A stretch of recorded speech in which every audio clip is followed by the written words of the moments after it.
अरे बोल ना, बोलत का नाहीयेस? कारण माझ्याकडे सांगण्यासारखं काही नाही आहे म्हणून. अरे ते आजोबा सुद्धा तुला विचारत होते ना. मलाच का सगळे विचारतात?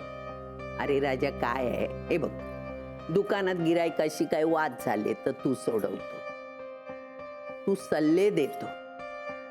मानसीकडे सुद्धा तू काहीतरी बोलला असणार म्हणून ती तुझ्याकडे बोलली असेल. अरे कौतुकाने बोलते राजा मी. मला खरंच काही माहिती नाहीये.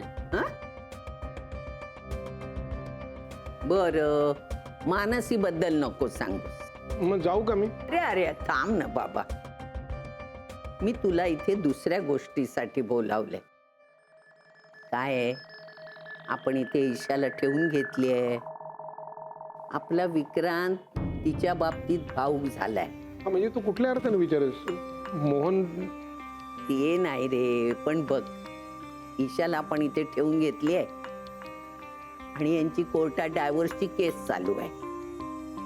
म्हणजे उद्या सरकारी बालंट आपल्यावर येणार नाही ना. नाही म्हणजे हे सगळं निस्तरायची वगैरे जबाबदारी तू घे राजा. तुला माझ्याकडून खरं काढून घ्यायचंय ना? ऑब्विसली. पण मी ते सांगणार नाही. म्हणजे सांगण्यासारखं नक्कीच काहीतरी आहे, बरोबर? काही असो किंवा नसो, पण तुला मी हे सांगणार नाहीये. का? मी कोणीच नाही लागत तुझी. आहेस ना, बहीणच आहेस. पण त्या नात्यानं जर तुम्हाला बहिणीसारखं विचारलं असतं किंवा निदान मैत्रिणीसारखं विचारलं असतं ना, तर मी सांगितलं असतं. पण आता नाही. नो. म्हणून काय बोलतेस तू? तुला तरी कळतंय का? मी उगाच तुला एवढा वेळ इकडे बसून हे सगळं विचारतेय. आणि बहिणीसारखं बोलायचं म्हणजे म्हणजे नक्की काय करायचं मी? काय मला बरं वाटावं म्हणून माझ्याशी बोलायला आली नाहीये. तुझा हेतू काहीतरी वेगळाच आहे. काय ते मला माहित नाही. जाऊ दे, आण त्या गोळ्या, आण माझ्या. म्हणजे तू विक्रांतवर रागवली आहेस हे नक्की, बरोबर? माझ्या रागाचं काय करायचं ते मी बघून घेईन ताई. तुझ्याशी मला या विषयावर बोलायचं नाहीये.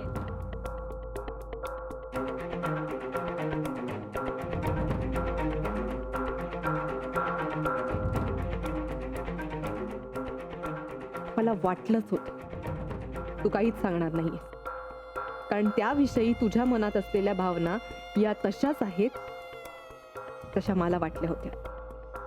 राग फक्त दाखवायला आहे आणि मला 100% खात्री आहे जसं इथे आहे तसंच तिथे सुद्धा असणार विक्रांतच्या मनात.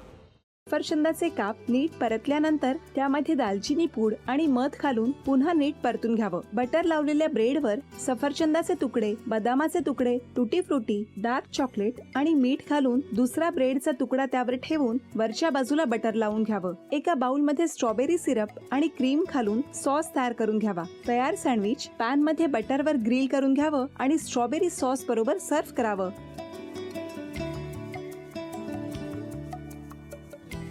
हे जेव्हा बोलत होते तेव्हा मी बघत होतो की या दोघांनी स्वतःचा संसार उभा केलाच, पण स्वतःच्या संसाराबरोबर अनेकांच्या आयुष्यात आनंद निर्माण केला.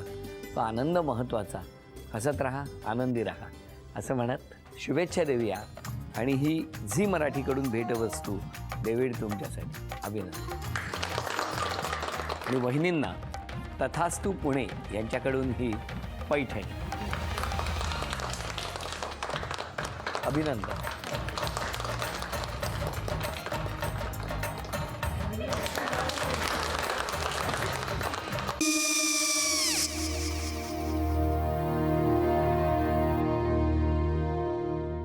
काय गो? हा काय झालं? काय झालं? काय काय आले, मी निकाल लावून आली. हो, पण तिची आईच काय बोलली? तिला वाटलं का सगळ्या निशाने आपल्या चुका कबूल केल्या का? आई, मी चांगलंच सुनावून आली आहे. त्या तिची बाजू घेत होत्या, पण मी लक्ष दिलं नाहीये. खूप झालं आता. चांगुलपणा खूप झाला. मऊ दिसलं ना की कोपऱ्याने खणतात ना माणसं, ते असं. अगो पण आईच म्हणली काय तिची, पटला काय ती का? मला माहिती. आई मी तुम्हाला नंतर फोन करते. हो आणि आई बाबा जे बोलले त्याचं वाईट नका वाटून घेऊ. सॉरी. सॉरी काय त्या? नेहा आले. आई मी येते. हो काकू येते.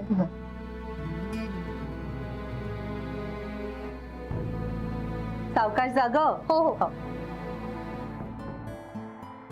मग काय काकू, कधी उडवता लग्नाचा बार? बघूया.